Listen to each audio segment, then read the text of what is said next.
Hello, this is Tytti Vanhala, an associate trainer for Art2Ride. Here is a lesson video of in-hand work and lunging with Shirley and her horse Tori. Tori is a 12-year-old Arab whom Shirley has had for about 8 years. This is the first in-hand session for her and Tori as well. And as you can see, he's picking up real fast. So that was great. It was really great to work with him and her. Shirley has let me know after that lesson, Tori knows now exactly what to do and stretches well from just a command. So it is really nice to hear that it is going all really well. And here in the video, as you saw, I just had a look at the bit real quick there, because it seemed that it was a bit too long for his mouth, but it didn't seem to bother him, so we just went on. Otherwise it was the bit was fine for him. So, but just had a look at the length of it, because it seems to kind of come out a little bit too much from his mouth. Anyway, so here I started with showing Shirley how you would hold the reins in hand, and here we just start again. But yeah, the reins you would hold with upturned hands, upturned palms, as you saw me doing there, and the whip goes on top of everything, so that you can easily use it towards the horse's quarters, or where your leg would go if you were riding. So here we started by just Shirley starting just by walking with Tori, and I'm walking with them to just see how things go and just give advice as we go on. And it seems to be going quite okay. He's walking pretty well beside her, and he's not excessively leaning or anything. And here we stop, and I just said that I would show her a little bit how I would do it. So here we swapped, and here I go myself. So what I would concentrate at first would be that we're just walking walking nicely. And here I'm doing a smaller circle, because I felt that he just wanted to kind of go past me. So instead of stopping or anything, I'm just kind of blocking him there. You can see me, I'm going slightly forward with my body, and that kind of stops him going too much forward. And then I'm asking him to a little bit step across, so to yield with his inside hind leg. And at the same time, I'm following with my hand. My inside hand goes upwards, as you can see there. It goes more towards his throat area. And every time he kind of yields, I relax my head, and you can see here quite easily, quite clearly what I do. So I'm showing also Shirley like how you're gonna ask for that stretch. And here you see the first results of him wanting to kind of lengthen his neck and stretch, so I ask for that yield, like there, hand up towards throat, ask for yield, and he yields. So then I let him have the rein, so I release any pressure, and I wait what happens. And here you see the result. So he's stretching more down and out, and that's what I want. So I just praise, and I give the reins. Every time he wants to stretch, I really do not block him at all with my hands. So I just want to give all the time, especially in the first sessions when the horse does not quite know what you're asking. You really need to give. Really think about more slack than keeping the contact, so to say. And that needs to be very clear message for the horse. So here you see us going, and it just also, you just need to wait sometimes, and just wait and see what the horse does. Just some 5-10 seconds every time you ask for something. You just let go of the reins and see what happens. and it's going pretty well, and it's going I found that he was very nice and easy horse to start this work with, so it was very, and he's very calm as well, and very well behaved horse. I was very nice to work with him, definitely, and and Shirley as well. So here I decided to just go a little bit bigger around the arena, and it's just the same thing I'm doing there. I'm just picking up the contact every now and then, lifting my inside hand up there, like here. I'm not pulling or anything. It's just taking up like a weight of rein contact when I want to ask him something, and I'll just pull my hand up towards his throat. It's just like mimicking the same action as a chambon would do. So that's what I'm doing here when I'm asking him to yield and step across and start activating his muscles along the top line. So that's the basic thing that gets you there eventually, and you can see that every time I ask him to yield a bit, I'm slightly facing him more, and when he's stretching like that, I'm more walking with him in the same direction, so I'm facing the same direction as he is when he's stretching nicely and when he's activating himself. And every time I ask him to yield, then I turn, like there you see me, I'm turning slightly towards him, so that my body language is also telling him to step away from me and step across. So this is the basic stuff that, this is the basics of it all. That you walk around and you ask every now and then to for him to activate himself more by asking a slight yield, like here. I'm doing a little bit more of yield because it's all going so very nice, so I thought, okay, I'll just get a couple more steps and see if we can activate him more. So the aim is to have kind of equal contact on both sides of him, and ask him to just step across with the inside hind leg, so more under his belly, so to say, that he will, at the same time, that enables him to lift his back and his core muscles into more use, and then walk on with that. So that's what's happening here. And when the fact that he's stepping better from behind is the thing that makes him lift his back into use and activating the rest of his top line muscles as well. And as you can see, he's already looking a lot better. I think he's starting to activate his core a lot more. So that actually worked really quick with him. You can see his body kind of changing during the session. So that was really good to see. So now it's Shirley's turn again to do this, and as before, I'm just walking with her and advising her as we go on.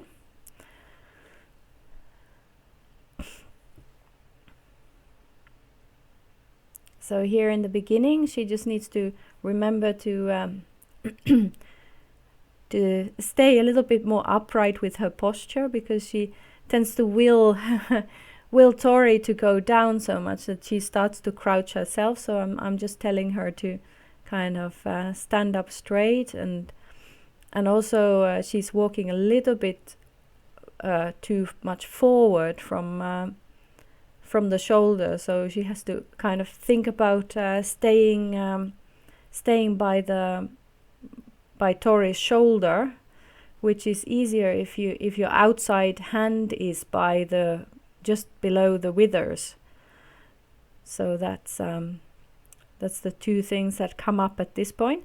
But I think live on the spot, I was more concentrating that she just gets the feel for the release and just walking with her horse over there. So and the use of the inside hand so that it goes upwards when the horse's head goes up, and not like down when the horse's head goes up. Like here you can see how inside hand goes down, and I just reminded her, like, no, inside hand goes up and not down.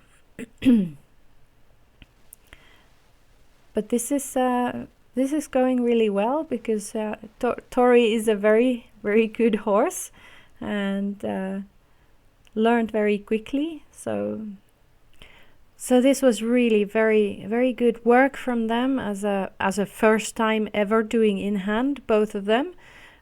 Just the obvious ones are that she's crouching a little bit too much forward, and her hand is traveling a little bit along Tori's neck, and that also makes it easier for her to walk a little bit too fast, kind of in front of his shoulder, whereas she should be a little bit more upright and keep her hand just below the withers, and that also will help her to stay at the shoulder and not block him in a way. Okay, so we're gonna change rein now, and I'm just starting with that and just going through everything again on this hand. So here I show to her that you ask the horse to move on, and but just by using the whip towards his quarters. So that's how you ask the horse to move on. So you ask him to start moving, and you don't have to walk yourself at first, so to say. If you start walking yourself, you will quite easily start leading a horse forward instead of him moving with you, so to say, if you know what I mean.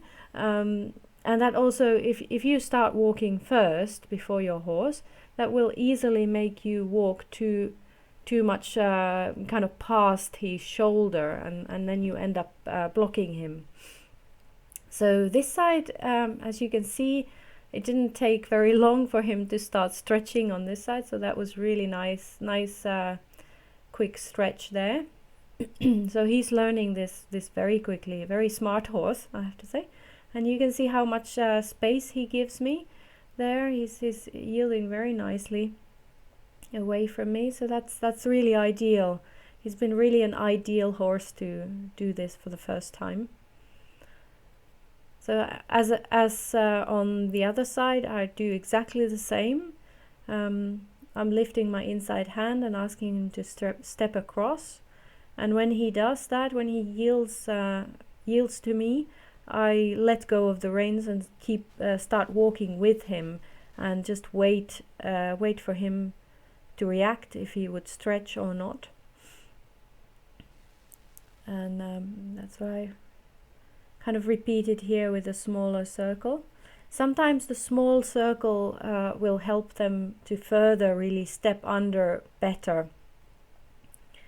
But I know that the smaller circles may be quite difficult for if you just started doing in hand as a technique. The small circles can be a little bit tricky to do, because the horse very easily slows down too much in smaller circles, so you need to know how to ask for it without losing too much of an activity. But sometimes the small circles are more effective in a way, and but it is always easier to start in a bigger circle and ask for a step or two of yield every now and then, and see how that goes. So here, so we would always aim in the end for a nice big circle, or even just going around the whole arena and just doing leg yield on the sides every now and then just aim for that stretch and stretch with activity, so that the horse steps under himself and then activates the top line muscles. And once the top line is activated, then they will start building those muscles more, so they're getting more used and so on. So that's what the aim is with in-hand work, is to activate and start building those muscles that are there to carry us when we ride. So here we go. And when you do this the first time with a horse, you always you kind of prioritize the stretch. So you want them to activate themselves, and it is okay if they slow down a little bit when they do that in the beginning. But eventually you would want to ask them to then start to be more active in that walk, so that they will kind of have the optimal benefit of all this, and will start to build their muscles more. And here we're changing again so that Shirley can have a go with this in hand on this rein.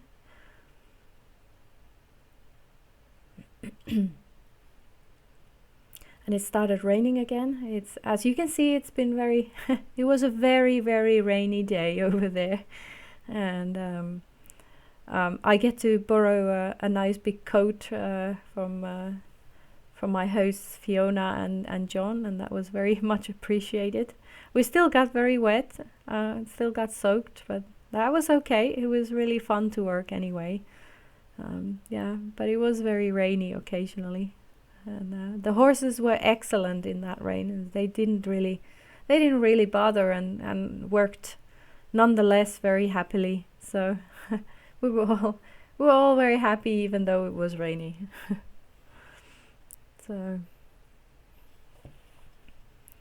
here we go, just kind of, and you can see here Shirley wanted to just start walking, but Tori was not walking with her, so I was just telling her that, like, no, you have to use your whip to ask him to move on, and not kind of start leading him. And that's what he did there. She used her whip, and he started moving on, and that's how you should start going with it. And as I said earlier, the one really important thing is to let go of the reins when the horse wants to stretch, or when the stretch is coming, even the tiniest bit downward motion, and you have to really release your hands, and even a slight restriction with your hands may actually prevent any stretch from the horse, and all the benefits that come from that stretch. So it is very important that you, as you can see there, when they passed us, past the camera, that's it, sorry, that Toby even had slack on the reins, and that's fine. That's absolutely fine.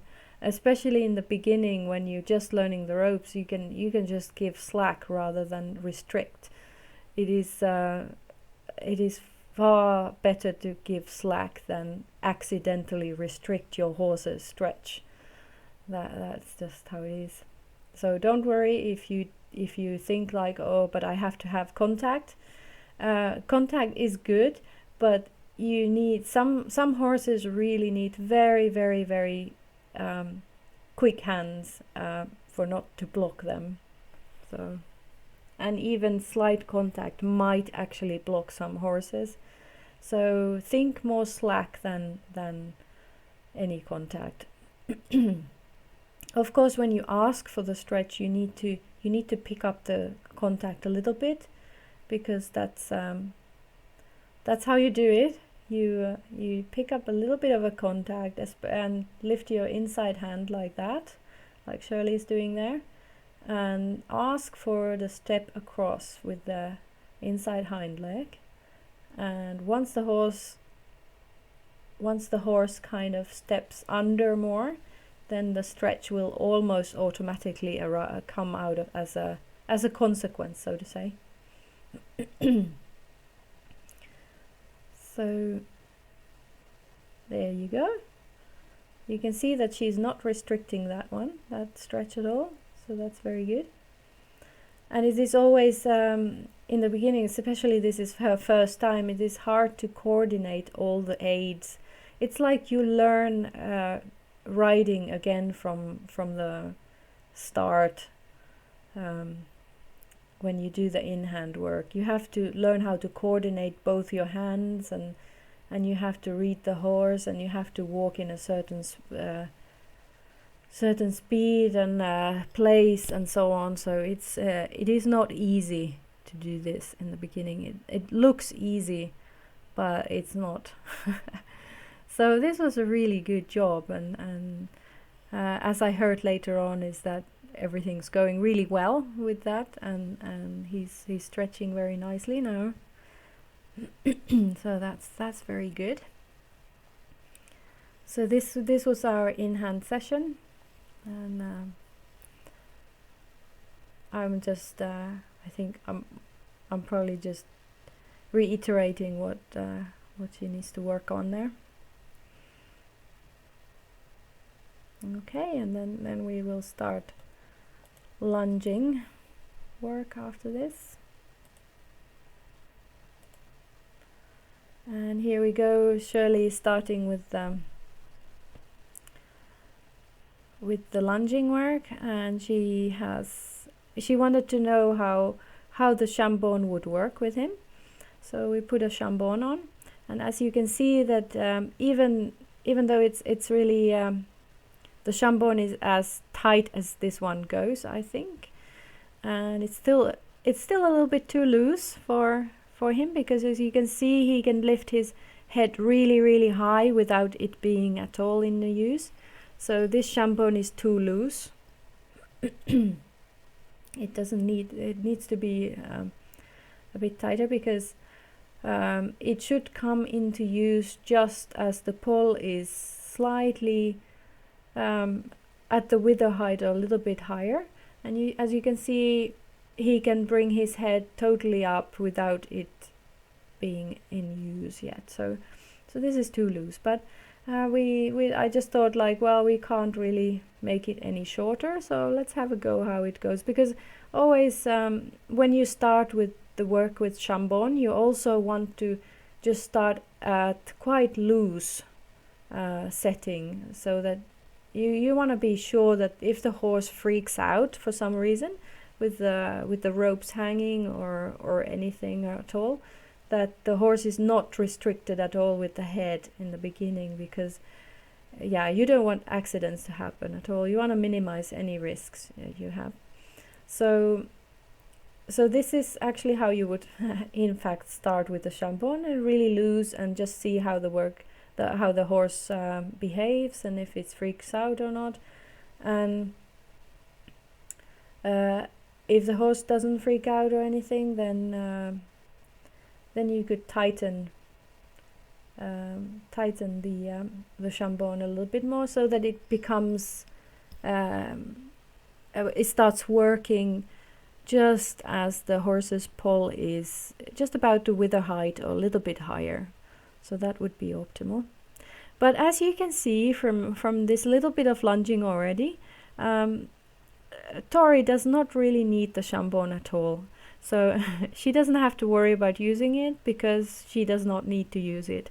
Tori is stretching really nicely with just without the chambon being activated at all. So if you don't need chambon, if you don't need side reins, then don't use them, because they don't add anything to this. They're only there to teach the horse a little bit to kind of start moving the right way, or the way that we want them to move. So if you don't need them, don't use them. And here we are I'm just walking with her in the as she's lunging. Of course, the safest way to lunge and teach would be, for me, to be outside the circle. But Tori is a very calm and good horse, so I can be there with Shirley without any danger to either one of us. So that works really well. But if you have a spookier horse or a more difficult horse, then of course I think it's safest to stay outside of the circle. That there's only the lunger inside the circle. So here I'm just talking through of the semi-in hand of the position and how you would ask for that stretch, and I was just showing how to use the whip as well. When you are that close to a horse, you can use the whip the other way around, because if you use the whip, the long lunging whip, as you would normally when you lunge, it becomes quite ineffective if you're that close. So what I do is I turn the whip the other way around. So the handle end I could point or touch the horse with the handle end, and then when the horse is further away from me, I can point, as you can see here, I can point the whip the right way around towards him.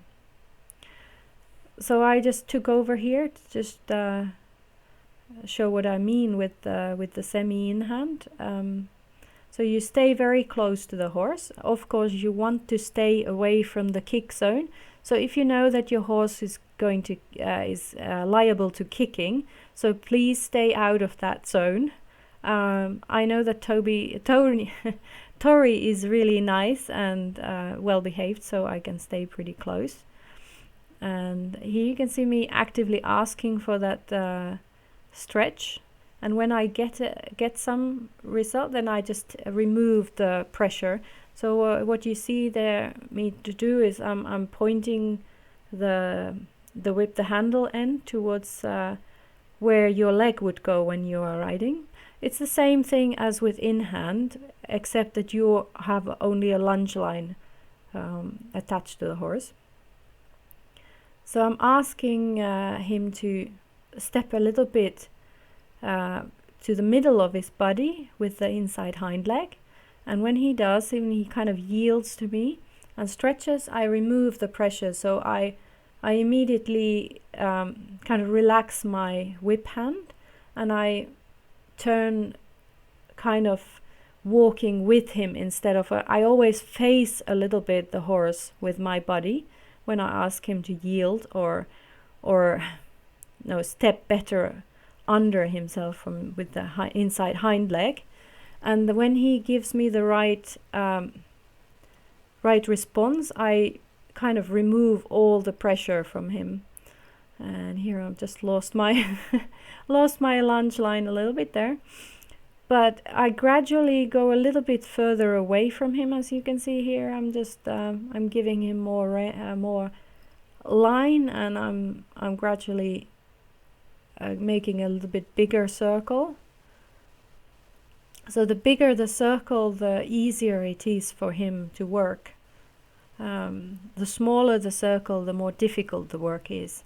And here you can see that I'm already so far from him that I can use the whip, so to say, the right way around more effectively. I'm just kind of touching him where the leg would go. And he's a little bit irritated by the rain now and has a little bit of an itch. So I just let him scratch himself if he needs to. So I'm not restricting him from doing that. Of course, it's uncomfortable, or an itchy shoulder is uncomfortable for the horse, so they can scratch, that's fine.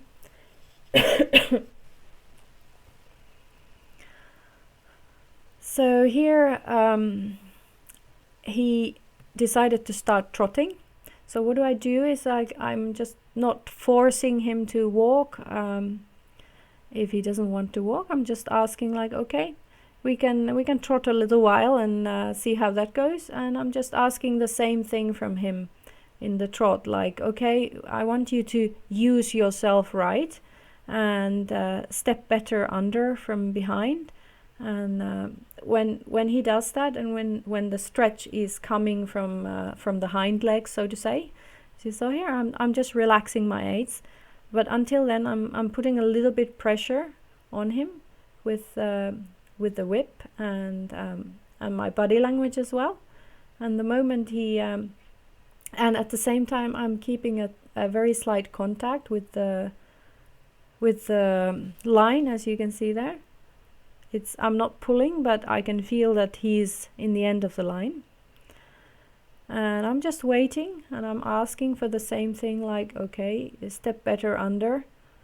And I'm slightly getting closer to him now, because it gives me always, the closer you are to the horse, the more control you have over them. So hence I was going a little bit closer, because then I can have more say on that. So I can ask him more effectively for that stretch. And as you can see, every time his head goes at all down, I give with the line, I point the whip more towards his bum, and it becomes passive. As you can see, I just follow with the line, with the whip. And I become more passive in general. I just start to walk with him instead of facing him. And that kind of subtle cue tells him that this is what I want. This is what I want from you. So that's what I'm doing all the time here. I'm asking him to start to use his body, right? And just yield a little, and and then the stretch comes from that inside hind leg. And the moment he even little bit goes down, I totally relax everything. And here I decided, like, okay, I'm gonna just come back to walk and stop for a little bit. And I think I just gave him a little bit of time. Or maybe he thought that we would be stopping. I just wanted to come back to walk there, because he gave me a nice stretch, and that's when you want to really reward them by taking all the pressure away. And I thought that was a very good time to come back to walk and just ask for the same thing in walk. And here you can see how really nice it is. Very, very nice stretch. And so it was a lot better than than in the beginning before the trotting. So sometimes the trot, even though it was not a totally perfect trot either, the trot will help you sometimes with the walk work afterwards. So don't be kind of afraid of trotting. You just do not want to trot on for very long time with the horse hollow, so to say. So as long as the horse is stretching and starting to use himself at times, as you could see here, it's going to be useful, and especially if the walk work afterwards is improved, as it was here.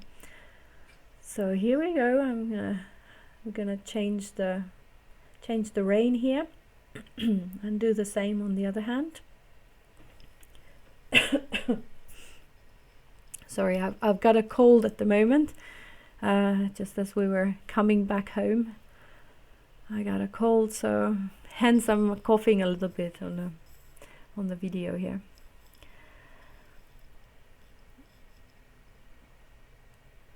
So here we go. We're changing rein.